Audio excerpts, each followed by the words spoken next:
이봐, 김 사장. 군바리들은 말이야, 사람이 아니야. 그냥 소모품이지. 쓰다가 다르면 휙 갖다 버리고 새 걸로 갈아 끼우는 건전지 같은 거란 말이야. 알겠어? 기름기가 번들거리는 입술 사이로 오만방자한 독설이 튀어나왔다. 경기도 포천시 이동면 외곽 일반 병사들은 감히 쳐다보지도 못하는 고급 요정 청산가든의 밀실이었다. 숯불 위에서는 마블링이 화려한 최상급 한우갈비가 지글거리며 타올랐고 값비싼 양주 냄새가 방안을 진동했다. 말을 내뱉은 사내는 육군 제88기동사단 예하 백호연대의 연대장 마득고 대령이었다. 그는 젓가락으로 잘 익은 고기 한 점을 집어 입안에 쳐넣으며 탐욕스럽게 씹어댔다. 육즙이 터져나와 그의 턱을 타고 흘러내렸다. 맞은편에 앉은 지역 식자재 납품업체 대표인 김 사장은 비굴한 웃음을 흘리며 마득고의 빈잔에 술을 채웠다. 아이고, 역시 연대장님 말씀이 명언입니다. 요즘 애들이 어디 군인입니까? 캠핑 온 보이스카우트지. 우리 연대장님 같은 참군인께서 중심을 딱 잡고 계시니까 이 나라가 돌아가는 겁니다. 그렇고 말고. 그러니 김 사장, 이번 달 납품 물량도 알아서 잘 처리했겠지? 병사놈들 먹이는 거야 뭐 대충 썩지 않은 걸로만 채워넣고 남는 차액은 내 비밀 금고로 들어가는 거 확실하지. 마득구는 김 사장이 건넨 두툼한 서류 봉투를 받아들었다. 봉투의 두께를 손가락으로 가늠해보는 그의 눈이 뱀처럼 가늘어졌다. 그 안에는 병사들의 식판 위에 올라가야 할 고기와 신선한 채소를 빼돌려 만든 검은 돈 현금 5천만 원이 들어있었다. 마득구에게 병사들의 배고픔 따위는 안중에도 없었다. 오직 자신의 배를 불리는 것, 저녁 후 떵떵거리며 살 빌딩을 올리는 것만이 그의 관심사였다. 걱정 마십시오. 장부는 완벽하게 조작해뒀습니다. 감찰이 떠도 절대 모를 겁니다. 좋아, 아주 좋아. 오늘 술맛이 기가 막히는군. 마셔. 두 사람의 웃음소리가 밀실을 가득 채울 때 식당 밖 포천의 하늘은 잔뜩 찌푸린 채 금방이라도 폭우를 쏟아낼 듯 으르렁거리고 있었다. 마치 곧 닥쳐올 피바람을 예고하듯이 말이다. 같은 시각 제88기동사단 위병소 앞. 평소라면 사단장 차량인 검은색 세단이 호위 차량의 에스코트를 받으며 요란하게 들어왔겠지만 오늘은 달랐다. 흙먼지를 뒤집어 쓴 낡은 군용 지프 한 대가 덜컹거리며 위병소 앞을 가로막았다. 번호판도 흙에 가려 잘 보이지 않는 낡은 차량이었다. 정지. 신원을 밝히십시오. 위병소 근무를 서던 병장이 총을 고쳐 매며 지프를 막아섰다. 운전석 문이 열리고 전투화가 거칠게 바닥을 밟았다. 차에서 내린 인물은 뜻밖에도 체구가 작은 여성이었다. 그러나 그녀가 베레모를 고쳐 쓰는 순간 병장의 눈동자가 지진이라도 난 듯 흔들렸다. 전투복 왼쪽 가슴에 박힌 명찰은 천수련.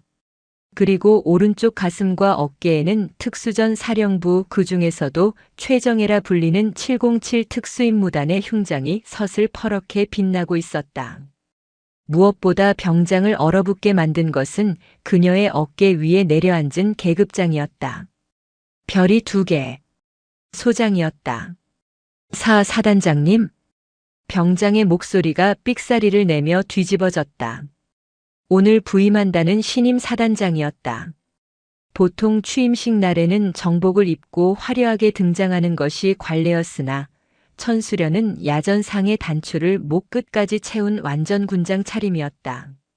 그녀의 눈매는 마치 먹잇감을 노리는 독사처럼 차갑고 매서웠다. 문 열어. 천수련의 입에서 나온 말은 딱 3글자였다. 낮지만 뼈를 찌르는 듯한 한기에 병장은 반사적으로 차렷 자세를 취했다. 돌격. 문 개방하겠습니다. 육중한 철문이 열리자 천수련은 다시 지프에 올라탔다. 그녀는 사단 본청으로 향하는 잘 닦인 아스팔트 길을 무시하고 핸들을 꺾어 비포장도로로 향했다. 그곳은 병사들이 생활하는 연대 막사와 식당이 있는 곳이었다. 조수석에 타고 있던 수행관 오필승 중사가 백미러로 천수련의 눈치를 살피며 조심스럽게 입을 열었다. 사단장님, 사령부 본청으로 바로 가시지 않고 왜 식당 쪽으로 가십니까? 참모들이 연병장에 도열해서 기다리고 있을 겁니다. 오필승은 천수련이 707 팀장 시절부터 데리고 있던 신복 중의 신복이었다. 누구보다 그녀의 성격을 잘 아는 그였지만 오늘의 행보는 예측하기 힘들었다. 천수련은 차창 밖으로 보이는 낡은 막사를 노려보며 차가운 목소리로 답했다. 오 중사, 전쟁터에서 가장 중요한 게 뭐라고 생각하나? 군수물자, 특히 식량이라고 배웠습니다. 그래. 잘 먹어야 잘 싸우지. 그런데 내 귀에 들어오는 소리가 영 거슬려. 이 부대 병사들이 짬밥을 돼지 사료 취급한다는 소문이 있더군. 확인되지 않은 첩보입니다만 백호연대 쪽 민원이 많긴 했습니다. 확인되지 않았으면 확인하면 그만이야. 내 눈으로 직접 본다. 지프가 백호연대 제1식당 앞에 멈춰섰다. 점심 식사 시간이 한창인 시각이었지만 식당 주변은 기이할 정도로 조용했다. 식판을 들고 나오는 병사들의 표정은 하나같이 씹다 뱉은 풀을 먹은 듯 일그러져 있었다. 천수련은 성큼성큼 식당 안으로 걸어 들어갔다. 갑작스러운 투스타의 등장에 밥을 먹던 병사들이 숟가락을 떨어뜨리며 기립했다. 앉아. 식사 계속해. 천수련은 병사들의 경례를 손짓으로 막고 곧장 배식대로 향했다. 국통 앞에 서 있던 취사병의 얼굴이 사색이 되었다. 이게 오늘 국인가? 천수련이 국통 안을 들여다보며 물었다. 메뉴판에는 소고기 묵국이라고 적혀 있었지만 국통 안에 담긴 것은 소고기는커녕 무 조각도 찾아보기 힘든 희멀건 맹물이었다. 둥둥 떠다니는 기름기는 소고기 기름이 아니라 식용유를 억지로 부어넣은 듯 역겨운 냄새를 풍겼다. 제 제육볶음은 다 떨어져서 배식을 못하고 있습니다. 취사병이 기어들어가는 목소리로 변명했다. 천수련은 옆에 놓인 반찬통을 열었다. 퉁퉁 불어터진 김치 몇 조각과 콩나물 대가리는 다 떨어져 나가고 줄기만 남은 콩나물 무침이 전부였다. 이것이 대한민국을 지키는 혈기왕성한 20대 청년들의 식사였다. 천수련의 주먹이 부르르 떨렸다. 그녀는 707 시절 작전 중에 뱀을 잡아먹고 빗물을 받아 마시면서도 부하들 밥만큼은 제사를 깎아서라도 챙겼던 지휘관이었다. 그런데 후방의 부대에서, 그것도 세금이 꼬박꼬박 들어가는 정규 부대에서 이런 쓰레기를 병사들에게 먹이고 있다는 사실에 피가 거꾸로 솟았다. 당직 사관. 천수련이 나직하게 불렀다. 밥을 먹다 뛰쳐나온 중위 하나가 허둥지둥 달려왔다. 당직 사관 중위 박동혁. 용무 있으십니까? 이 부대 연대장 지금 어디 있나? 연대장님께서는 저기 지역 유지분들과 대민지원협조 회의차 외출하셨습니다. 대민지원협조? 천수련이 코웃음을 쳤다. 그녀의 코끝에 박중희의 옷에서 나는 냄새가 스쳤다. 싸구려 섬유 유연제 냄새 사이로 미세하게 섞여 있는 고기 냄새. 박중희가 먹은 짬밥에서는 절대 날 수 없는 숯불 갈비 냄새였다. 연대장 마득구가 회식 자리에 데려가지 않고 혼자 고기를 처먹고 온 것이 분명했다. 혹은 마득구가 있는 곳에서 냄새만 맡고 왔거나. 오중사. 네, 사단장님. 지금 당장 연대장 위치 파악해. 그리고 전 병력 연병장에 집합시켜. 오늘 점심은 없다. 네. 박중희와 취사병들이 눈을 동그랗게 떴다. 천수련은 국통 옆에 있던 국자를 집어들었다. 그리고 국통을 있는 힘껏 걷어찼다. 쾅! 요란한 굉음과 함께 뜨거운 국물이 바닥으로 쏟아졌다. 희멀건 국물 속에 숨겨져 있던 건더기들이 바닥에 나뒹굴었다. 그것은 소고기가 아니었다. 비계 덩어리와 정체를 알 수 없는 잡뼈들 뿐이었다. 이따위 걸 밥이라고 내놓고 대민 지원? 웃기지도 않는군. 천수련은 쏟아진 국물 웅덩이를 전투화로 지식이며 싸늘하게 뇌까렸다. 내 새끼들 배 골린 놈들 오늘 내 손에 죽는다. 연대장 당장 잡아와. 머리채를 끌고서라도 내 앞에 무릎 꿇려. 그녀의 눈에서 뿜어져 나오는 살기에 식당 안의 온도가 순식간에 영하로 떨어진 듯 했다. 그것은 단순한 분노가 아니었다. 707 시절 적의 목을 베기 직전에나 보이던 사신의 눈빛이었다. 바야흐로 포천 이동면 바닥을 피로 물들릴 대숙청의 서막이 오르고 있었다. 청산가든의 밀실 문이 거칠게 열렸다. 마득구 대령의 전속 부관이 사색이 된 얼굴로 뛰어들어왔다.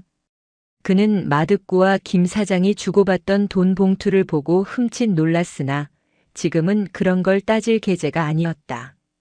연대장님, 큰일 났습니다. 신임 사단장님이 사단 본부가 아니라 우리 연대로 직행하셨습니다. 지금 식당을 뒤집어 엎고 계십니다. 마득구는 입에 물고 있던 이쑤시개를 툭 뱉어냈다. 기름진 얼굴에 짜증이 확 스쳤다. 뭐?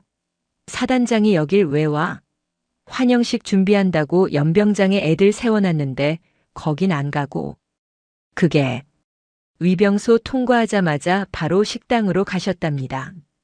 국통을 발로 차고 난리가 났습니다. 지금 당장 연대장님을 찾아오라고 명령하셨습니다. 마득구의 눈썹이 꿈틀거렸다. 그는 707 출신이라는 그 여자가 깐깐할 것이라고는 예상했지만 부임 첫날부터 남의 나와바리를 침범할 줄은 몰랐다. 그는 옆에 있던 양주잔을 단숨에 비우고는 쾅 하고 테이블에 내려놓았다. 미친 여자가 감히 내 부대를 들쑤셔? 야, 차 대기시켜. 그리고 김 사장, 자네는 뒷문으로 빠져나가. 당분간 납품건으로 연락하지 말고 죽은 듯이 있어. 김 사장이 허둥지둥 뒷문으로 사라지자 마득구는 부관의 멱살을 잡고 나직하게 속삭였다. 야, 헌병 대장한테 전화해. 그 일 지금 당장 터뜨리라고. 그 일이라니. 김평범 병장 말씀이십니까? 그래. 사단장이 냄새 맡고 온 것 같은데 시선을 돌릴 먹잇감이 필요해. 부식비 횡령 의혹? 그거 다 김평범이 혼자 저지른 걸로 만드는 거야. 증거는 내 서랍 2번째 칸에 있는 가짜 장부, 그거 김평범 관물대에 쑤셔 박아놨으니 바로 압수수색 들어가라고 해. 실시. 마득구의 눈빛이 섬뜩하게 빛났다. 자신의 비리를 덮기 위해 힘없는 병사 하나를 제물로 바치는 것쯤은 그에게 일도 아니었다. 같은 시각 백호연대 생활관 복도.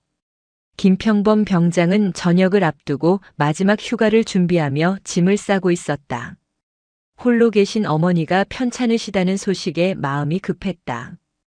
가방에 어머니께 드릴 홍삼 액기스 한 박스를 조심스럽게 넣고 있을 때였다. 쾅, 쾅, 쾅. 생활관 문이 부서져라 열리며 헌병이다. 전원 동작 그만. 이라는 고함 소리가 터져 나왔다.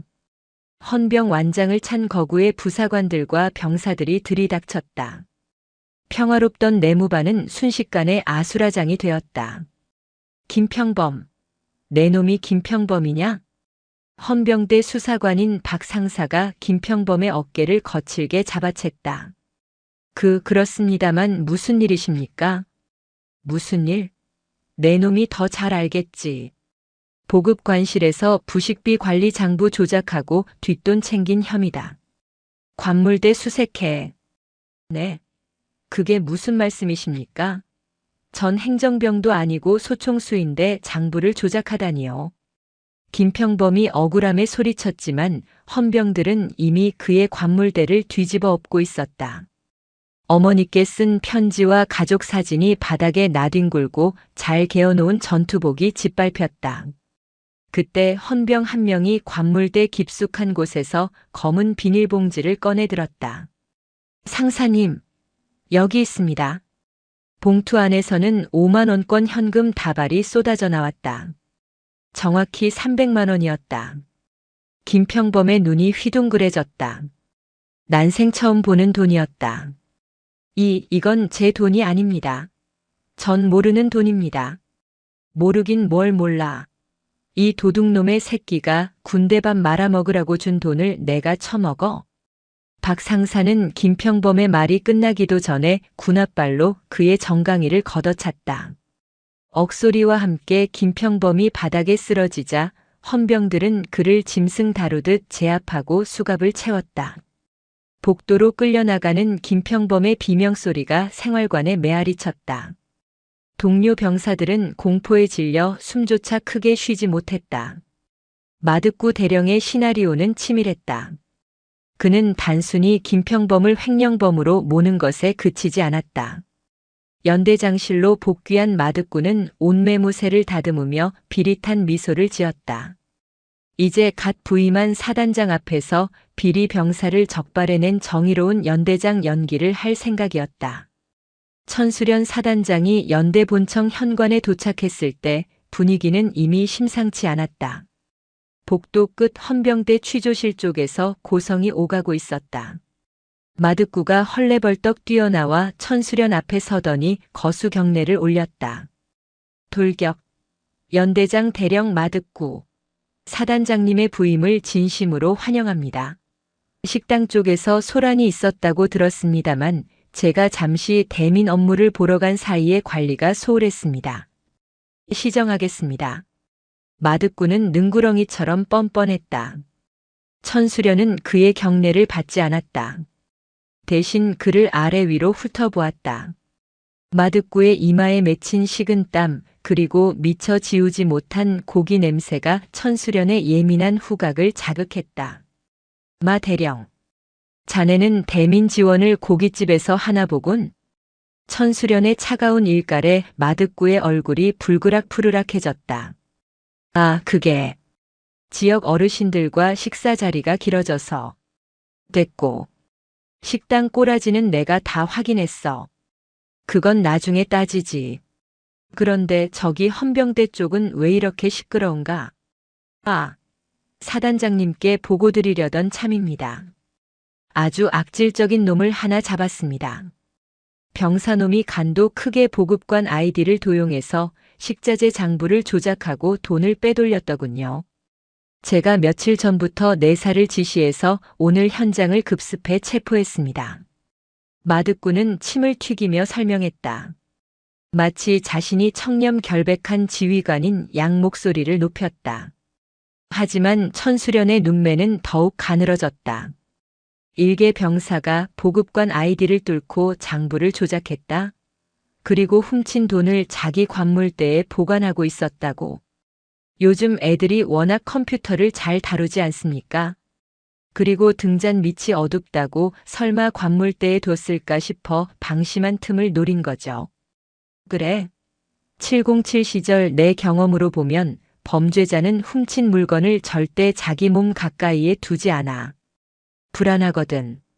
그런데 저녁을 앞둔 병장이 굳이 그런 위험을 감수했다. 천수련은 마득구의 눈을 똑바로 응시하며 한 걸음 다가갔다. 마득구는 저도 모르게 뒷걸음질 쳤다. 작은 체구의 여군에게서 뿜어져 나오는 기세가 마치 거대한 산처럼 느껴졌기 때문이다. 안내해. 그 병사 내 눈으로 직접 봐야겠어. 사단장님. 지금 취조 중이라 분위기가 험악합니다. 굳이 가실 필요까지는. 2번 말하게 하지 마. 안내해. 천수련의 명령은 거부할 수 없는 절대적인 힘이 있었다. 마득구는 속으로 욕설을 삼키며 헌병대 취조실로 향했다. 취조실 문을 열자 매캐한 곰팡이 냄새와 피비린내가 섞인 공기가 훅 끼쳐왔다. 쇠창살 안쪽 의자에 묶인 김평범 병장은 이미 초주검이 되어 있었다. 얼굴은 퉁퉁 부어올랐고 입가에는 핏물이 흐르고 있었다. 박 상사는 곤봉으로 책상을 내리치며 자술서를 강요하고 있었다. 야, 이 새끼야. 그냥 내가 했다고 도장 찍어. 너 때문에 우리 연대장님 옷 벗게 생겼어. 효도하고 싶으면 그냥 여기서 끝내. 아닙니다. 억울합니다. 저는 정말 모릅니다. 어머니. 김평범은 쉰 목소리로 어머니를 부르며 흐느꼈다.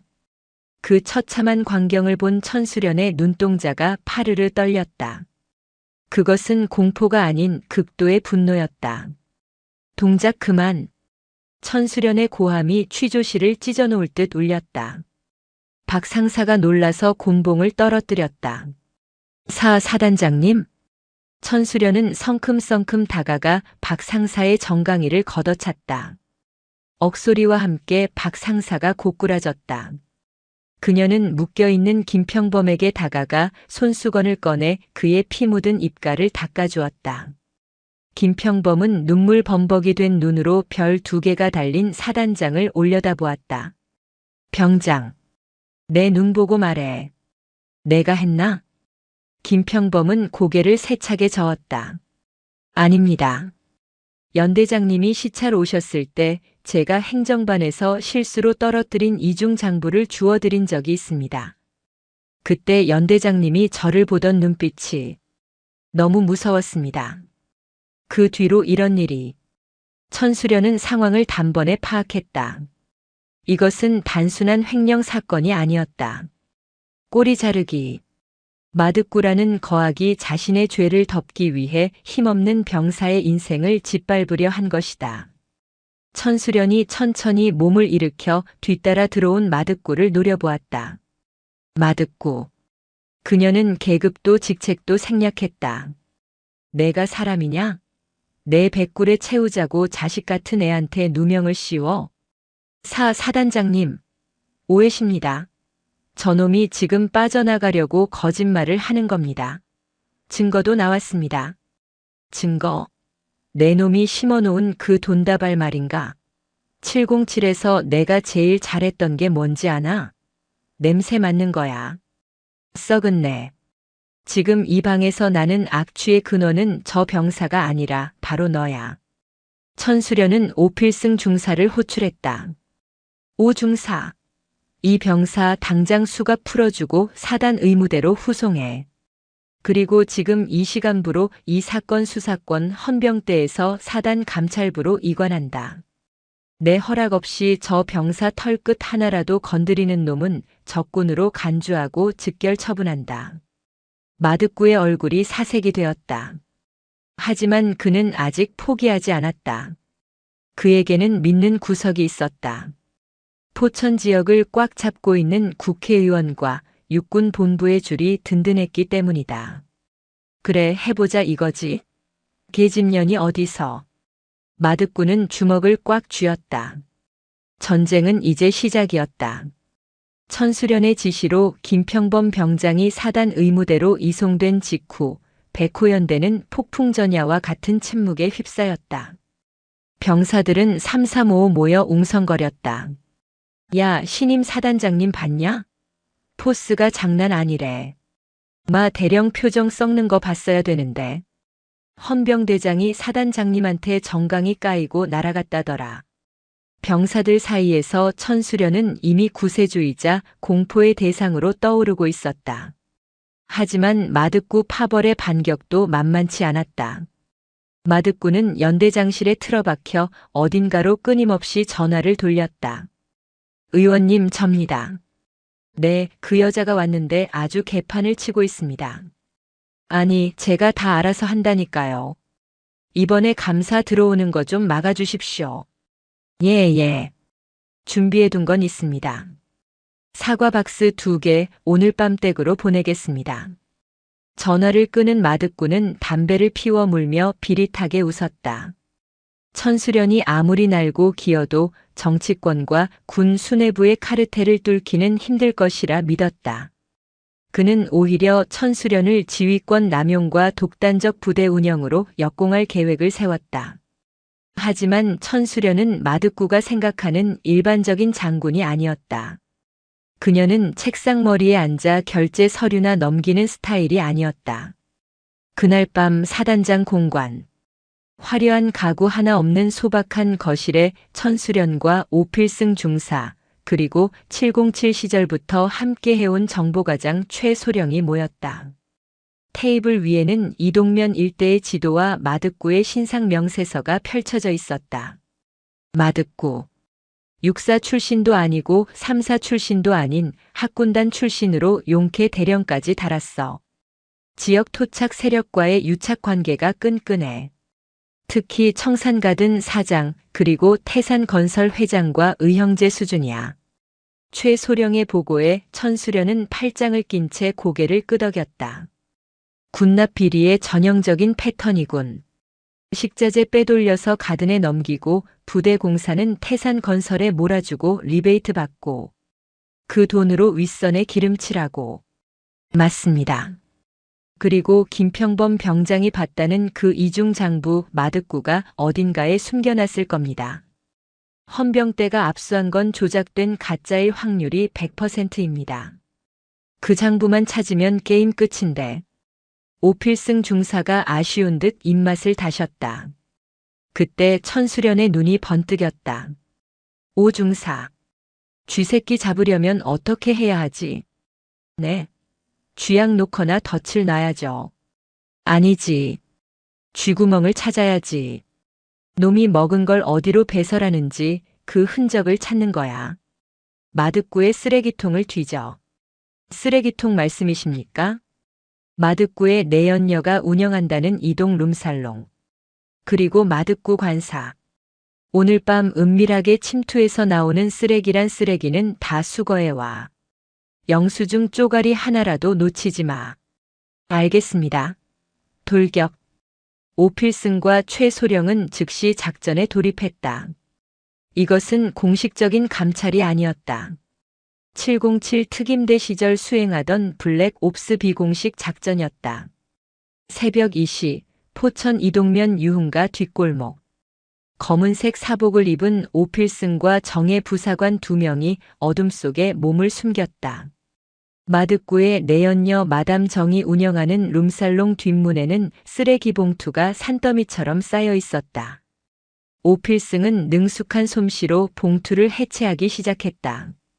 악취가 진동했지만 그들은 아랑곳하지 않았다. 술병과 음식물 쓰레기 사이에서 찢어진 메모지, 카드 영수증, 그리고 은행 입출금 명세표 조각들이 발견되었다.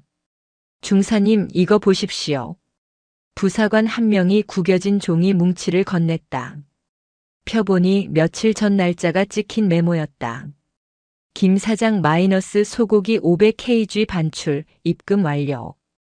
태산건설 마이너스 막사 보수 공사 리베이트 15% 현금 전달. 빙고.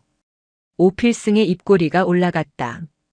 결정적인 물증은 아니었지만 수사의 물꼬를 틀 수 있는 중요한 단서였다. 다음 날 아침 사단장실. 천수련은 오필승이 가져온 증거물들을 꼼꼼히 살폈다.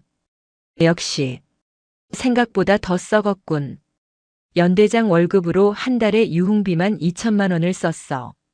이게 말이 되나? 사단장님, 이 정도면 군 검찰에 정식으로 수사 의뢰를 할 수 있습니다. 아니, 아직 일러. 이 정도로는 놈이 꼬리 자르기를 할 거야.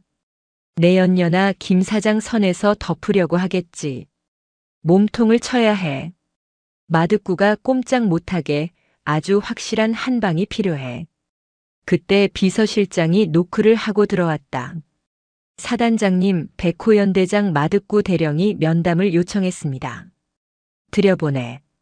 마득구가 사단장실로 들어왔다. 어제와 달리 말끔한 정복 차림이었다. 그는 짐짓 여유로운 표정으로 경례를 했다. 돌격. 사단장님, 어제 일은 제가 헌병대에 엄중 경고했습니다. 김평범 병장에 대한 조사는 감찰부에서 공정하게 해주실 거라 믿습니다. 아, 그리고 이건. 마득구는 품에서 고급스러운 상자 하나를 꺼내 책상 위에 올려놓았다. 사단장님 취임 선물입니다. 프랑스산 최고급 화장품 세트입니다. 여군이시니까 피부 관리에 신경 쓰실 것 같아서 제 집사람이 준비했습니다. 천수련은 상자를 쳐다보지도 않고 서류만 검토하며 말했다. 마 대령. 내가 화장품 바를 시간이 있어 보이나? 에이, 그래도 여자는 가꿔야 하지 않겠습니까? 군인이기 전에 여자신데. 마득구의 말에는 은근한 비하가 깔려 있었다. 여자가 뭘 아느냐는 식의 태도였다. 천수련이 천천히 고개를 들어 마득구를 응시했다. 군인이기 전에 여자라. 자네 눈에는 내가 여자로 보이나 보군? 아, 아니, 뭐 그런 뜻이 아니라. 아름다우시다는 말씀입니다. 내 귀엔 계집년이 설친다는 말로 들리는데. 마득구의 표정이 굳어졌다. 천수련은 자리에서 일어나 마득구 앞으로 다가갔다. 그리고 책상 위에 놓인 화장품 상자를 집어들어 쓰레기통에 처박았다. 쿵 소리가 정적을 깼다. 가져가. 그리고 명심해. 나는 여자가 아니라 내 상관이자 대한민국 육군 소장이다. 뇌물 줄 돈으로 애들 밥에 고기나 한 점 더 얹어줘. 나가봐. 마득구는 모욕감에 얼굴이 시뻘개져서 사단장실을 나갔다. 복도를 걷는 그의 주먹이 부들부들 떨렸다. 이 독사 같은 년. 두고 보자. 내가 언제까지 고개를 쳐들고 다니나. 내 뒤에 누가 있는지 보여주마. 마득구는 곧바로 휴대폰을 꺼내 어딘가로 전화를 걸었다. 형님, 접니다. 네, 작전 시작하시죠. 그 여자 아주 본때를 보여줘야겠습니다. 언론 플레이 준비해 두셨죠? 네, 타이틀은 여성 사단장의 히스테리, 부하들에게 가혹 행위로 뽑아주십시오. 마득구는 음흉한 미소를 지었다. 천수련이 증거를 모으는 동안 그는 여론을 조작해 천수련을 사회적으로 매장할 계획을 세우고 있었다. 그러나 그는 몰랐다. 천수련이 이미 그의 모든 통화 내용을 도청하고 있다는 사실을. 사단장실 안 천수련은 헤드셋을 끼고 마득구의 통화 내용을 들으며 차가운 미소를 지었다. 그래, 짖어라.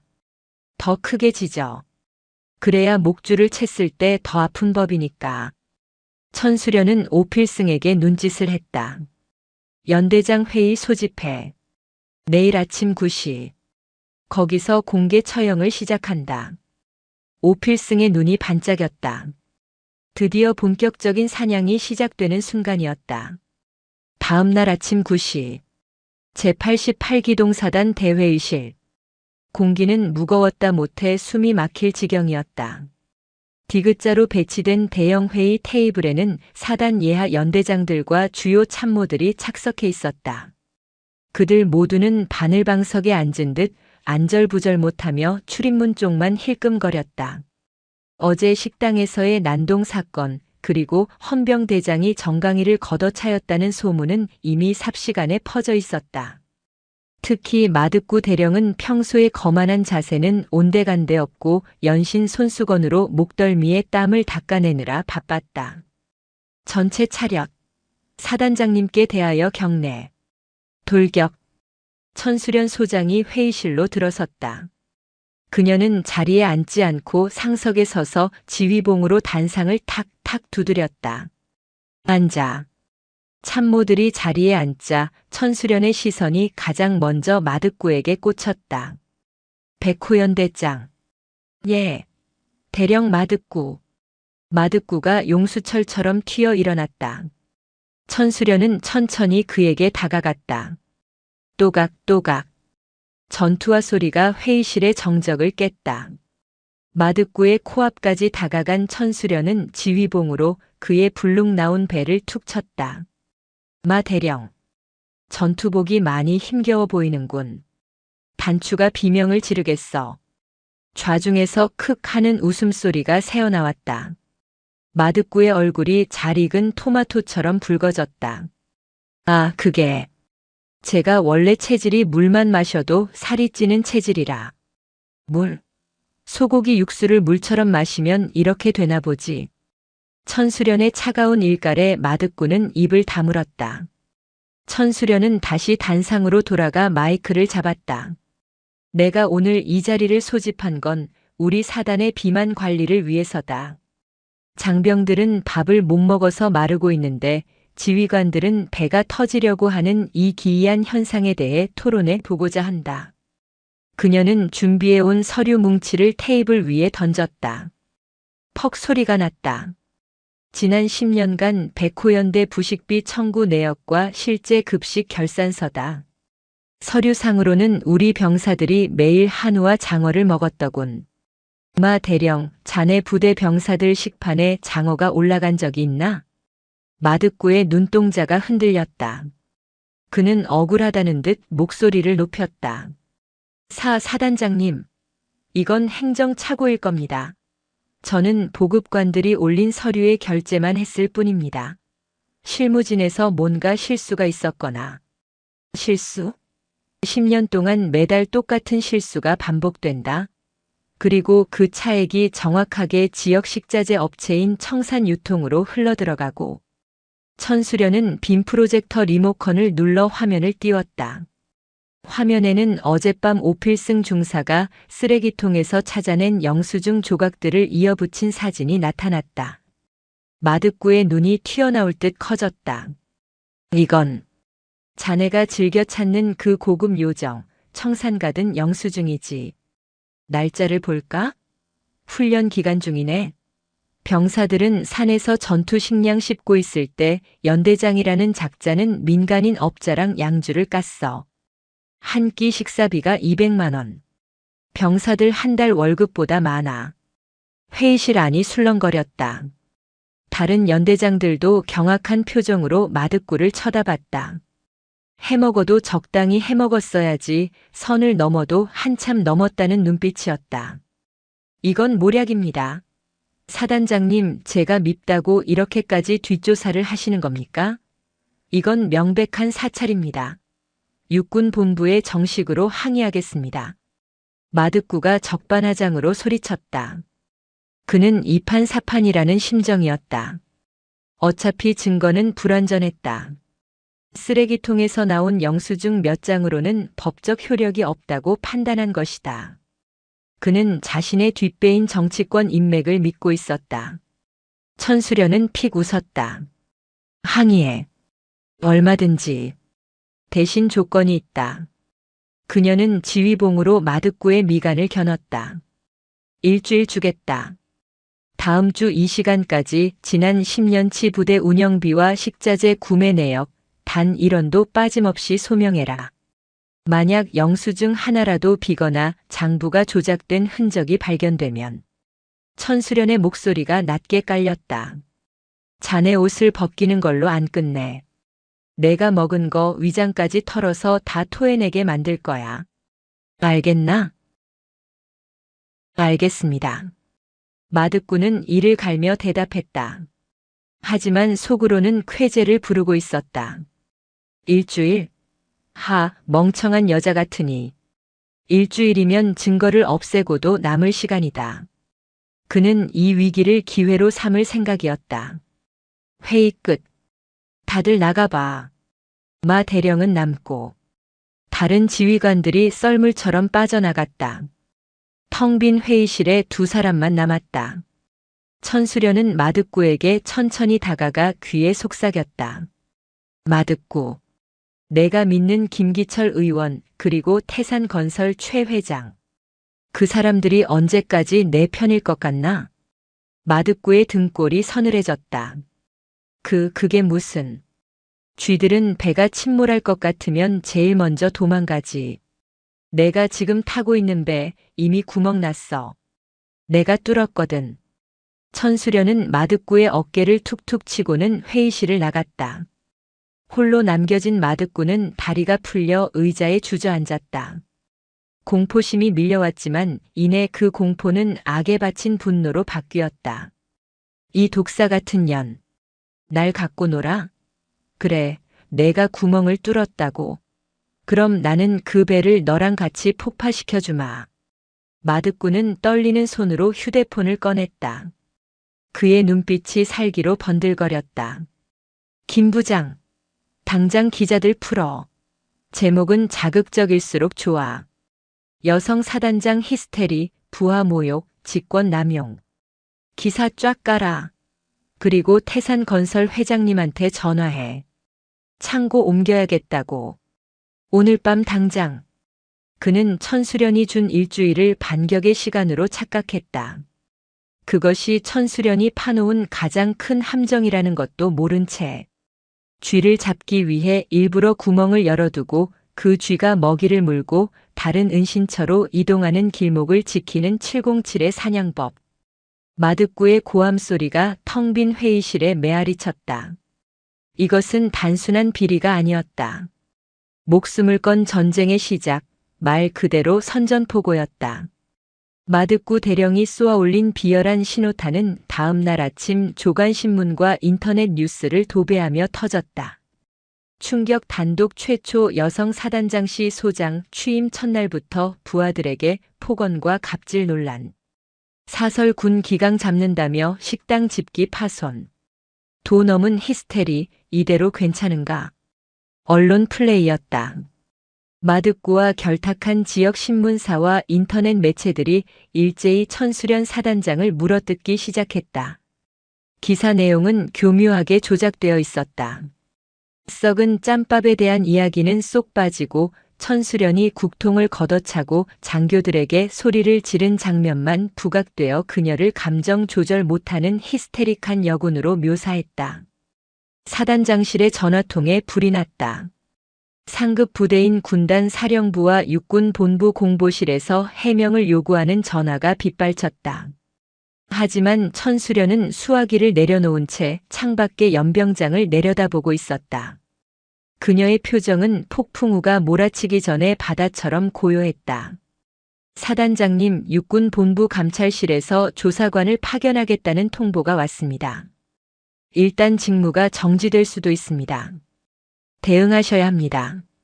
참모장이 안절부절 못하며 보고했다. 천수련은 천천히 뒤를 돌아보았다. 대응? 똥개가 짖는다고 같이 짖을 필요 있나? 몽둥이를 들어야지. 그녀는 책상 위에 놓인 신문을 구겨 쓰레기통에 던졌다. 마득구가 노린 것은 바로 이것이었다. 천수련의 손발을 묶어놓고 그 사이에 증거를 인멸하고 김평범 병장을 회유하거나 협박해 입을 막으려는 속셈이었다. 같은 시각 포천 시내의 한 다방. 마득구 대령은 지역 건설사 사장인 태산건설 최 회장 그리고 김평범 병장의 어머니와 마주 앉아 있었다. 낡은 점퍼 차림의 어머니는 덜덜 떨리는 손으로 물잔을 쥐고 있었다. 마득구는 세상에서 가장 인자한 표정을 지으며 어머니의 손을 잡았다. 어머님, 제가 참 마음이 아픕니다. 평범이가 참 성실한 친구였는데 한순간의 실수로 공금에 손을 대다니요. 이게 다 군대가 힘들어서 그런 거 아니겠습니까? 저 연대장님, 우리 평범이는 절대 그럴 아이가 아닙니다. 남의 돈을 탐낼 아이가 아니에요. 제발 한 번만 다시 조사해 주세요. 어머니가 울먹이며 애원했다. 마득구는 혀를 차며 안타까운 척 연기했다. 저도 돕고 싶습니다. 그래서 드리는 말씀인데 지금 새로운 사단장이 평범이를 아주 엄벌에 처하라고 난리를 치고 있습니다. 그 여자가 실적 올리려고 평범이를 이용하는 겁니다. 그러니 어머님, 평범이가 그냥 조용히 자백하고 전역하게 설득하세요. 횡령한 돈은 제가 어떻게든 메워볼 테니 그냥 실수였다고 인정만 하면 감옥에는 안 가게 힘써보겠습니다. 옆에 있던 최 회장이 거들었다. 아이고, 연대장님이 이렇게까지 신경 써주시는데 감지덕지 하셔야죠. 그리고 평범이가 자백하면 제가 위로금 조로 한 5천만 원 챙겨드리겠습니다. 어머님 편찮으시다면서요? 병원비 하셔야죠. 회유와 협박. 전형적인 수법이었다. 어머니는 갈등했다. 아들이 도둑놈이 되는 건 죽기보다 싫었지만 사단장이 아들을 잡아먹으려 한다는 말에 가슴이 철렁 내려앉았다. 그때 다방 문이 거칠게 열렸다. 그 더러운 손 치워. 찬바람과 함께 들어온 사람은 사복 차림의 오필승 중사였다. 그 뒤로 건장한 체격의 707 출신 예비역 후배들이 우르르 들어와 다방 입구를 막아섰다. 마득구의 눈이 휘둥그레졌다. 너 뭐야? 감히 여기가 어디라고? 오필승은 대답 대신 성큼성큼 다가가 마득구의 손을 쳐냈다. 그리고 겁에 질린 어머니를 부축해 일으켰다. 어머니 놀라셨죠? 사단장님께서 모셔오라고 하셨습니다. 아드님은 지금 안전하게 보호받고 있으니 걱정 마십시오. 그리고 이 사기꾼들 말은 하나도 믿지 마십시오. 이 새끼가 내가 누군지 알아? 마득구가 자리를 박차고 일어났지만 오필승은 싸늘한 눈빛으로 그를 내려다봤다. 알지. 군복 입은 깡패 새끼. 사단장님 전원입니다. 가족 건드리는 건 양아치나 하는 짓이다. 넌 선을 넘었다. 이제부터 전쟁이다. 오필승은 어머니를 모시고 유유히 사라졌다. 남겨진 마득구는 분에 못 이겨 찻잔을 바닥에 집어 던졌다. 쨍그랑 소리와 함께 파편이 튀었다. 이 미친년이. 진짜 해보자 이거지.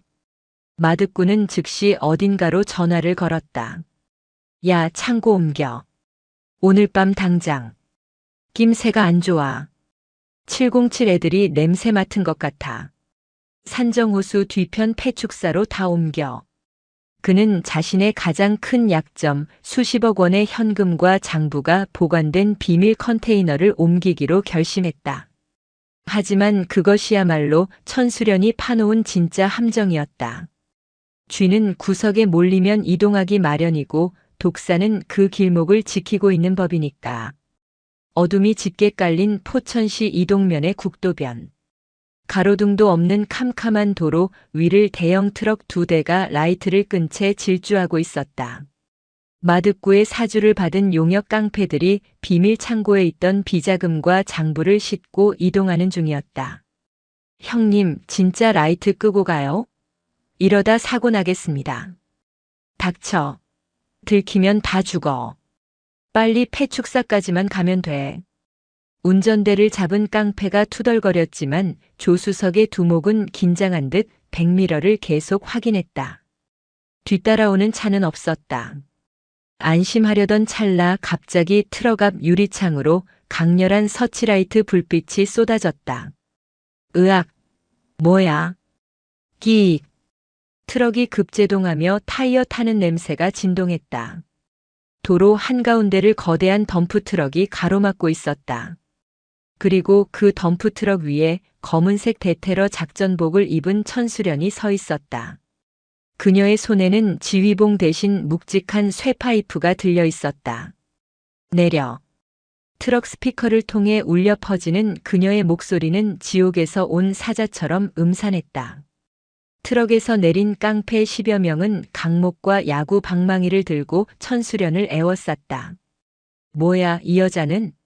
군인이야? 야, 그냥 밀어버리고 가. 두목의 고함에 깡패들이 달려들었다.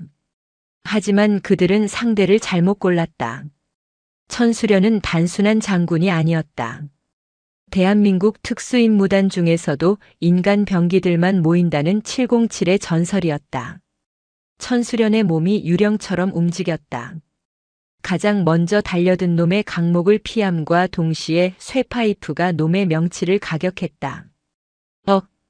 비명지를 새도 없이 놈이 고꾸라졌다. 천수련은 춤을 추듯 회전하며 두 번째, 세 번째 놈의 관절을 정확하게 타격했다. 뼈가 부러지는 소리가 경쾌하게 밤 공기를 갈랐다. 뒤이어 도로 옆 풀숲에서 오필승 중사와 예비역 대원들이 튀어나왔다. 돌격. 청소 시작한다. 일방적인 학살이었다. 군사 훈련을 받은 특수부대 출신들을 동네 양아치들이 당해낼 리 만무했다. 5분도 채 지나지 않아 10여 명의 깡패들은 바닥에 널브러져 신음하고 있었다. 천수련은 쓰러진 두목의 멱살을 잡아 일으켰다. 마득구가 시켰지? 모릅니다. 살려주세요. 천수련은 쇠파이프로 트럭의 화물칸 자물쇠를 내리쳐 부셨다. 문을 열자 사과 박스 수십 개가 빼곡히 쌓여 있었다. 박스 하나를 뜯자 5만 원권 돈다발이 우수수 쏟아졌다. 병사들의 밥값, 피복비, 시설 보수비를 횡령해 만든 피 묻은 돈이었다. 그리고 가장 안쪽 마득구가 그토록 숨기려 했던 진짜 장부와 USB가 발견되었다. 천수련은 돈다발을 보며 싸늘하게 웃었다. 마득구 이 새끼. 아주 알뜰하게도 처먹었네. 오 중사 이거 다 촬영해. 그리고 이 돈은 증거물로 압수한다. 장부는 내가 직접 챙긴다. 사단장님 경찰에 넘기시겠습니까? 아니. 경찰도 마득구랑 한패일 수 있어. 이 장부는 핵폭탄이야. 이걸로 놈의 팔다리부터 하나씩 자른다. 고통스럽게 아주 천천히 말려 죽여야지. 천수련은 장부를 품에 넣고 깡패 두목의 귀에 속삭였다. 가서 전해. 물건은 내가 잘 접수했다고. 그리고 마득구한테 전해라. 이제 곧 내 차례라고. 천수련 일행이 트럭을 몰고 사라진 뒤 뒤늦게 현장에 도착한 마득구는 텅 빈 도로와 피투성이가 된 부하들을 보고 망연자실했다. 에이, 이 악마 같은 년이. 그는 바닥에 주저앉아 떨었다. 돈도 돈이지만 그 장부가 넘어가면 끝장이었다. 장부에는 자신뿐만 아니라 국회의원, 육군 본부 고위직들의 뇌물 내역까지 모두 적혀 있었기 때문이다. 이제 그는 도간에 든 쥐가 아니라 독사 아가리에 머리를 집어넣은 꼴이 되었다. 다음 날 아침 여의도 국회의사당 의원회관. 국방위원회 소속의 김기철 의원은 조간신문을 보며 혀를 차고 있었다. 마득구가 사주한 여성 사단장 갑질 기사가 일면을 장식하고 있었다. 쯧쯧, 마 대령 이 친구 일 처리가 거칠어. 이렇게 시끄럽게 굴면 우리까지 곤란한데. 그때 비서관이 들어와 정체불명의 퀵서비스 봉투를 건넸다. 의원님, 발신인 불명의 소포가 왔습니다. 보안 검색은 통과했습니다. 김 의원은 무심코 봉투를 뜯었다. 안에는 USB 하나와 짧은 메모가 들어있었다. 메모를 읽은 김 의원의 얼굴이 백지장처럼 하얗게 질렸다. 2024년 10월 5일 청산가든. 현금 5천만 원 전달. 11월 12일 골프 접대비 1,000만 원 대납. 마이너스 마득구 비망록 중 발췌. 손이 부들부들 떨렸다. USB를 컴퓨터에 꽂자 마득구와 김 의원이 밀실에서 돈을 주고받는 영상과 음성 파일이 재생되었다. 천수련이 확보한 장부와 USB에 들어있던 치명적인 증거였다. 화면 속에는 의원님, 이번 진급 심사 잘 부탁드립니다. 라고 굽신거리는 마득구의 역겨운 목소리가 생생하게 담겨 있었다. 따르릉. 타이밍 좋게 김 의원의 개인 휴대폰이 울렸다. 발신 번호는 찍히지 않았다. 여보세요? 김기철 의원님. 707 천수련 소장입니다. 수화기 너머로 들려오는 목소리는 차갑고 단호했다. 천 소장? 이게 무슨 짓이야? 감히 국회의원을 협박해? 협박이라뇨.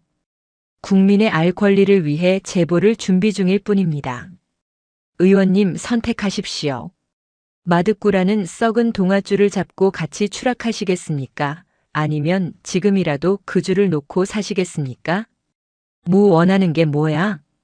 마득구에 대한 모든 비호를 멈추십시오. 그리고 오늘 오후에 있을 국방위 감사에서 마득구의 비리를 의원님 입으로 직접 질타하십시오. 꼬리 자르기 하시라는 말씀입니다. 안 그러면 이 USB 방송국으로 갑니다. 김 의원은 침을 꿀꺽 삼켰다. 계산은 빨랐다. 마득구 따위는 소모품이었다. 자신의 정치 생명이 끝장나는 것보다는 나았다. 알겠네. 내가 마 대령한테 속았구먼. 내 오늘 아주 호되게 꾸짖지. 전화를 끄는 천수련은 미소를 지으며 다음 타깃에게 전화를 걸었다. 태산건설 최 회장이었다. 최 회장님, 마득구 대령이 작성한 장부에 회장님이 군부대 공사비 부풀려서 챙긴 비자금 내역이 아주 상세하더군요. 국세청에서 알면 참 좋아하겠어요? 같은 방식으로 마득구의 돈줄과 뒷배들이 하나둘씩 천수련에게 무릎을 꿇었다. 그들은 살기 위해 마득구를 버렸다. 아니, 오히려 자신들이 살기 위해 마득구를 공격할 준비를 마쳤다. 한편 아무것도 모르는 마득구는 마지막 희망을 걸고 김 의원에게 전화를 걸었다. 의원님, 큰일 났습니다. 그 여자가 제 장부를 훔쳐갔습니다. 막아주셔야 합니다. 하지만 수화기 너머에서는 싸늘한 고함이 돌아왔다. 야, 이 자식아. 내가 감히 뇌물 장부를 써? 너 때문에 나까지 죽게 생겼어. 다시는 연락하지 마. 내 눈에 띄면 내 손에 죽을 줄 알아. 뚜뚜뚜. 전화가 끊겼다. 태산건설 최 회장도 육군 본부 선배들도 모두 그의 전화를 차단하거나 욕설을 퍼붓고 끊어버렸다. 마득구는 연대장실 의자에 털썩 주저앉았다. 세상이 무너지는 기분이었다. 믿었던 모든 권력들이 순식간에 등을 돌렸다. 그제야 그는 깨달았다. 자신이 상대한 건 단순한 여군이 아니라 먹잇감의 숨통을 끊을 때까지 절대 놓지 않는 독사였다는 것을. 그때 연대장실 스피커에서 방송이 흘러나왔다. 아, 사단장 훈시가 있겠습니다. 백호연대 전 병력 및 간부는 즉시 연병장으로 집합해 주십시오. 마득구 대령은 단상 위로 올라오십시오. 다시 알립니다. 천수련의 목소리였다. 그것은 최후의 심판을 알리는 종소리였다. 마득구는 떨리는 다리를 억지로 일으켜 세웠다. 창밖을 보니 연병장에는 수천 명의 병사들이 도열해 있었고 단상 중앙에는 천수련이 팔짱을 낀 채 그를 기다리고 있었다. 이제 도망칠 곳은 없었다. 똥별의 몰락 그리고 통쾌한 역관광이 시작되려 하고 있었다. 연병장에 모인 2,000여 명의 병사들은 숨소리조차 내지 못하고 단상을 주시했다. 팽팽한 긴장감이 감돌았다. 단상 중앙에 선 천수련 소장의 뒤로는 거대한 야외 스크린이 설치되어 있었고 그 옆에는 헌병대 차량이 아닌 검은색 승합차 2대가 대기 중이었다. 마득구 대령이 단상 위로 올라왔다. 그의 걸음걸이는 평소의 거만함은 온데간데 없고 도살장에 끌려가는 소처럼 비틀거렸다. 그는 천수련의 눈을 피하며 억지 미소를 지어 보였다. 사단장님, 전 병력을 집합시키고 무슨 일이십니까? 저한테 하실 말씀이라도. 천수련은 마득구를 쳐다보지도 않고 마이크를 잡았다. 그녀의 목소리가 연병장의 스피커를 타고 쩌렁쩌렁 울렸다. 본 사단장은 오늘 우리 부대에 기생하는 거대한 암덩어리를 도려내기 위해 이 자리에 섰다. 병사들의 눈이 휘둥그레졌다. 천수련이 손짓하자 뒤에 있던 스크린이 켜졌다. 화면에는 어젯밤 천수련이 압수한 USB 속 영상이 재생되었다. 마득구가 김기철 의원에게 돈다발을 건네며 굽신거리는 장면, 태산건설 회장과 룸살롱에서 히히덕거리며 군납 비리를 모의하는 음성이 적나라하게 흘러나왔다. 이건 병사들 밥값 빼돌린 거, 이건 막사보수 공사비 삥땅 친 거. 어때, 기가 막히지? 영상 속 마득구의 목소리가 퍼지자 연병장은 술렁이기 시작했다. 병사들의 눈빛이 경악에서 분노로 바뀌었다. 마득구의 얼굴은 흑빛이 되었다. 이건 조작입니다. 음해입니다. 사단장님이 저를 모함하려고 딥페이크인지 뭔지 쓴 겁니다. 마득구가 발악하며 소리쳤다. 하지만 천수련은 코웃음을 쳤다. 조작? 그래, 그렇게 나올 줄 알았지. 증인을 모시지. 단상 아래 대기하던 승합차 문이 열리고 양복을 입은 중년 남성들이 고개를 숙인 채 걸어 나왔다. 바로 김기철 의원과 태산건설 최 회장이었다. 그들은 천수련의 협박과 회유, 그리고 자신들이라도 살기 위해 제 발로 찾아온 것이었다. 마득구의 눈이 튀어나올 듯 커졌다. 의원님? 회장님? 김기철 의원이 마이크를 잡고 떨리는 목소리로 말했다. 저는 마득구 대령의 꿰매 빠져 뇌물을 받았습니다. 마 대령이 모든 걸 주도했습니다. 군납 비리의 몸통은 바로 마득구입니다. 거짓말이야. 다 거짓말이라고. 형님들이 시켰잖아. 마득구가 김 의원에게 달려들려 했지만 오필승 중사가 순식간에 그의 팔을 꺾어 제압했다. 천수련은 마득구의 앞으로 천천히 다가갔다. 마득구, 너는 군인의 명예를 더럽히고 국가를 속이고 무엇보다 배고픈 내 새끼들의 밥그릇을 건드렸다. 그 죄는 죽어서도 씻지 못한다. 천수련의 손이 마득구의 어깨로 향했다. 찍 하는 소리와 함께 마득구의 전투복 견장에 붙어있던 대령 계급장이 뜯겨나갔다. 으악! 마득구가 비명을 질렀다. 그것은 살점이 뜯기는 고통보다 더한 권력의 상실에서 오는 절규였다. 천수련은 뜯어낸 계급장을 바닥에 패대기치고 군홧발로 지시겼다. 너는 이제 대령도 군인도 아니다. 그냥 범죄자 마득구일 뿐이다. 헌병대 뭐하나. 당장 끌고 가. 새로 임명된 헌병대장과 수사관들이 달려들어 마득구에게 수갑을 채웠다. 은팔찌가 채워지는 순간 연병장에 있던 병사들 사이에서 누가 먼저랄 것도 없이 함성이 터져나왔다. 와! 사단장님 만세! 707 만세! 그것은 단순한 환호가 아니었다. 지난 수년간 썩은 짬밥과 부당한 대우를 참아왔던 병사들의 한이 풀리는 소리였다. 마득구는 질질 끌려가면서도 천수련을 향해 저주를 퍼부었지만 그 소리는 병사들의 함성에 묻혀 사라졌다. 천수련은 다시 마이크를 잡았다. 그리고 하나 더. 마득구가 부정축제한 모든 재산은 범죄 수익 환수법에 의거하여 전액 몰수한다. 그 돈은 단 1원도 남김없이 너희들의 복지와 피해 보상에 쓰일 것이다. 이상. 통쾌한 사이다 판결에 병사들은 모자를 벗어 던지며 열광했다. 포천의 하늘이 쩌렁쩌렁 울렸다. 마득구가 구속된 지 일주일 후 백호연대는 완전히 다른 부대가 되어 있었다. 가장 먼저 바뀐 것은 식당이었다. 야, 오늘 메뉴 뭐냐? 미쳤어. 한우 갈비탕에 랍스터 구이래. 식당에 들어선 병사들은 눈을 의심했다. 뽀얀 국물에 고기가 산처럼 쌓인 갈비탕, 그리고 살이 꽉 찬 랍스터가 식판에 담겼다. 마득구가 횡령했던 수십억 원과 그가 숨겨둔 금괴를 팔아 만든 장병 복지 기금 덕분이었다. 천수련은 약속대로 몰수한 돈을 병사들에게 쏟아부었다. 많이들 먹어라.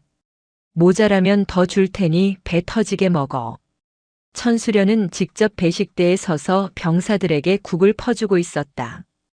독사 같던 눈빛은 온데간데 없고 마치 밥 잘 사주는 큰 누나 같은 표정이었다. 그때 식당 문이 열리고 휠체어 한 대가 들어왔다. 김평범 병장이 밀고 있는 휠체어에는 그의 어머니가 타고 있었다.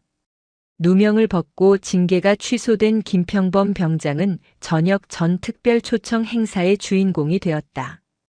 어머니는 식당 가득 퍼지는 고기 냄새와 밝게 웃으며 밥을 먹는 병사들을 보며 눈시울을 붉혔다. 그녀는 떨리는 손으로 천수련의 손을 잡았다. 사단장님, 정말 고맙습니다. 우리 평범이 살려주시고 이렇게 훌륭한 부대를 만들어주셔서 이 은혜를 어떻게 갚아야 할지. 어머니 고개 드십시오. 아드님은 죄를 지은 게 아니라 불의에 맞서 싸운 용감한 군인입니다. 제가 오히려 감사해야 합니다. 천수련은 어머니의 거친 손을 두 손으로 감싸쥐었다. 어머니는 품에서 꼬깃꼬깃한 편지 한 장을 꺼냈다. 이거. 제가 글을 잘 몰라서 며칠 밤을 새워서 쓴 겁니다. 천수련이 편지를 받아 읽어내려갔다. 맞춤법도 틀리고 삐뚤빼뚤한 글씨였지만 그 안에는 자식을 군대에 보낸 어머니의 절절한 마음이 담겨 있었다. 장군님, 우리 아들 배고프지 않게 해주셔서 고맙습니다. 춥지 않게 재워주셔서 고맙습니다. 평생 잊지 않고 살겠습니다. 천수련의 눈가에도 물기가 맺혔다. 707 시절 숱한 전장을 누비며 피를 봐도 눈물 한 방울 흘리지 않던 그녀였다. 하지만 어머니의 진심 어린 편지 앞에서는 무장 해제될 수밖에 없었다. 김평범 병장. 병장 김평범. 어머니 모시고 식사해라. 오늘은 내가 제일 맛있는 부위로 먹어. 김평범은 눈물을 훔치며 어머니의 식판에 갈비살을 발라 올려드렸다. 어머니는 아들의 입에 먼저 고기를 넣어주며 행복하게 웃었다. 그 모습을 지켜보던 병사들도 취사병들도 모두 코끝이 찡해졌다. 지옥 같던 부대가 사람 사는 곳으로 바뀌었다. 정의가 승리하고 그 결과가 가장 약한 자들에게 따뜻한 밥 한 끼로 돌아가는 순간. 이것이야말로 천수련이 꿈꾸던 진정한 승리였다. 시간이 흘러 계절이 바뀌었다. 천수련 사단장의 활약상은 비단 군대 내에서만 머물지 않았다. 언론을 통해 부패한 군납 비리를 척결하고 병사들의 인권을 되찾은 707 여제의 이야기가 대서특필되었다. 그녀는 단숨에 국민적 영웅으로 떠올랐다. 청와대 영빈관. 대통령 주관으로 열린 자랑스러운 대한민국 국군 표창 수여식장. 화려한 샹들리에 아래 정복을 갖춰 입은 천수련 소장이 꼿꼿하게 서 있었다. 그녀의 가슴에는 이미 무공 훈장이 달려 있었지만 오늘은 대통령 표창까지 더해지는 영광스러운 날이었다. 천수련 소장. 귀관은 투철한 군인 정신으로 부정부패를 척결하고 국민의 신뢰를 회복하는 데 지대한 공을 세웠기에 대통령이 직접 표창장을 수여하고 악수를 청했다. 카메라 플래시가 쉴 새 없이 터졌다. 같은 시각 안양 교도소 독방. 푸른 수의를 입은 죄수 번호 4885 마득군은 식사 구멍으로 들어온 플라스틱 식판을 내려다보고 있었다. 퉁퉁 부른 우동 면발 몇 가닥과 단무지 2쪽. 그가 병사들에게 먹였던 쓰레기 짬밥보다 못한 식사였다. 이걸 사람이 먹으라고 준 거야? 야, 교도관. 나 마득구야. 연대장이었다고. 그가 철문을 두드리며 소리쳤지만 돌아오는 건 차가운 비웃음뿐이었다. 조용히 해 4885. 너 때문에 군대 간 내 동생이 고생한 거 생각하면 밥 주는 것도 아까우니까. 주는 대로 처먹어. 교도관이 곤봉으로 철창을 탁탁 쳤다. TV에서는 천수련 소장이 표창을 받는 뉴스가 나오고 있었다. 환하게 웃는 천수련과 초라한 자신의 처지가 교차했다. 마득군은 바닥에 주저앉아 오열했다. 모든 것을 잃고 밑바닥으로 추락한 자의 뒤늦은 후회였다. 다시 포천 제88기동사단 연병장.